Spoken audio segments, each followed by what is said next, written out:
Now, a number of illegal miners who've emerged from Shaft 10, that number has now risen to 15.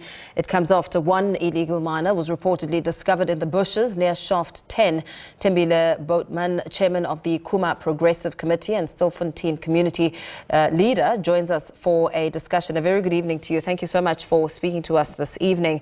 The number of illegal miners who are underground, that number has now gone up to 15. What is your view around the actual number of people who may be underground and what we're yet to see? Good evening. Thank you very much for having me.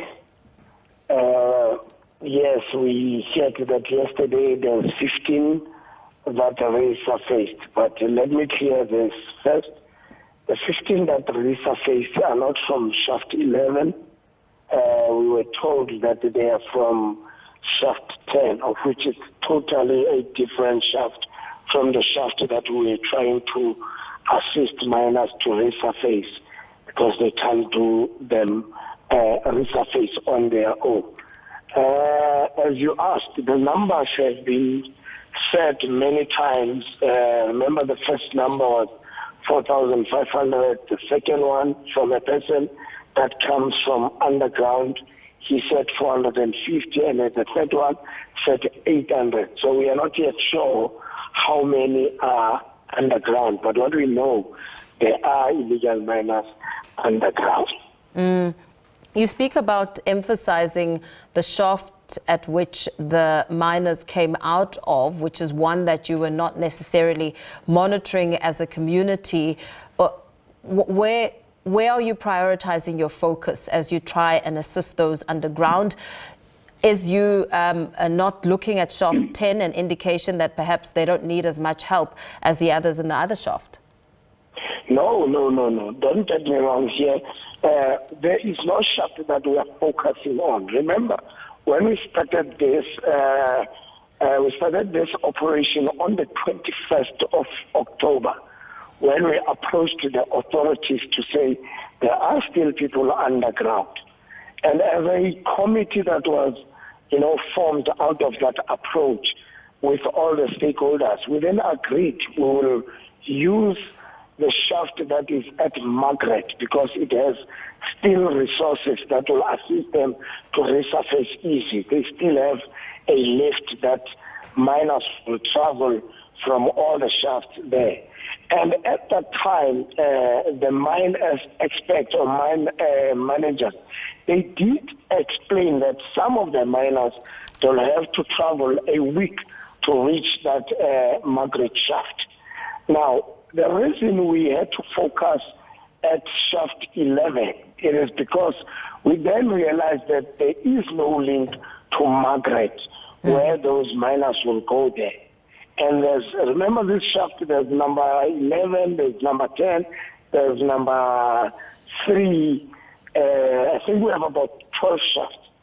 And where we're trying to help, it's where we know that they cannot resurface on their own. Hence, I'm saying we did focus or put our focus on Shaft 11, because it's 2,000 meters down.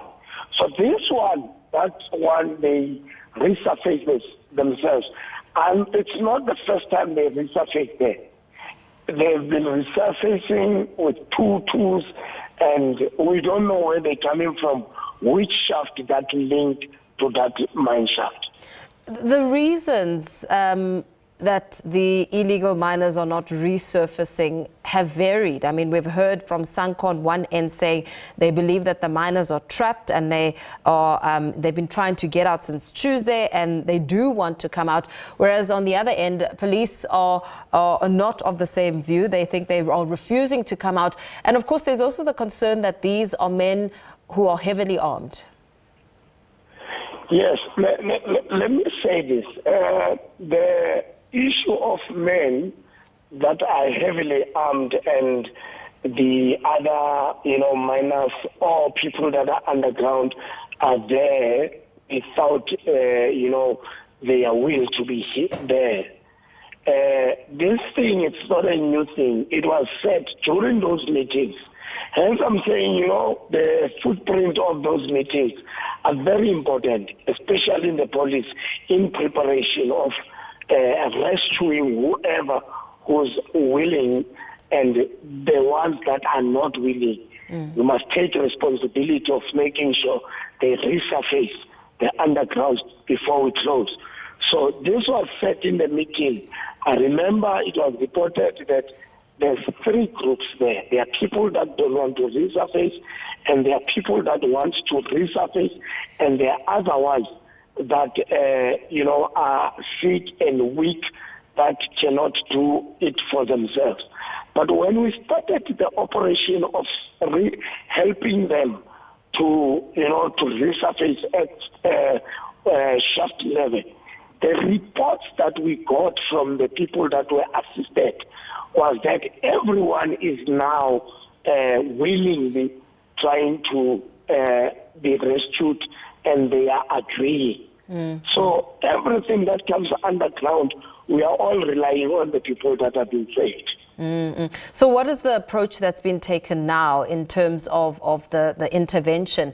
As community members, are you actively going there, or are you also just waiting to see who resurfaces? The authorities, remember after the visit of the minister,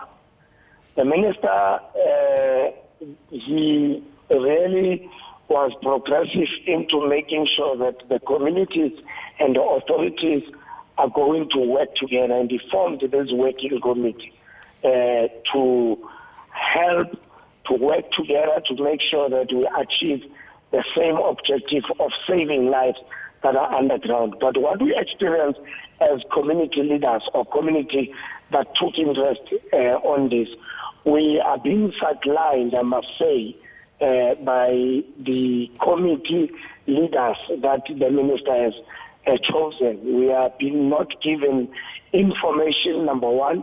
We are not being engaged in terms of what should happen next. Therefore, we can't even have answers of saying, when are we beginning to rescue people? Because the last time we were on site doing the actual rescuing people, it was last week Saturday. Now, when we go on site, there's barricades where we cannot even enter. We are standing very far, and we feel that it means the state has taken a posture to see us, as criminals, because they are saying it's a crime scene area. And number 2, what they do now, they've started to visit the houses of the leaders. In the midnight, you see 4 or 6 cars there to search your house and victimizing you. So that's the posture that they've taken. But we are still standing saying we are there to make sure that everyone respects the constitution of the country. Of Section 11, everyone has a right to dignity, everyone has a right to life. Very well. Thank you so much for speaking to us this evening. Thembile Botman, who's the chairman of Khuma Progressive Committee and Stilfontein Community leader, speaking to us about some of the latest developments at Stilfontein.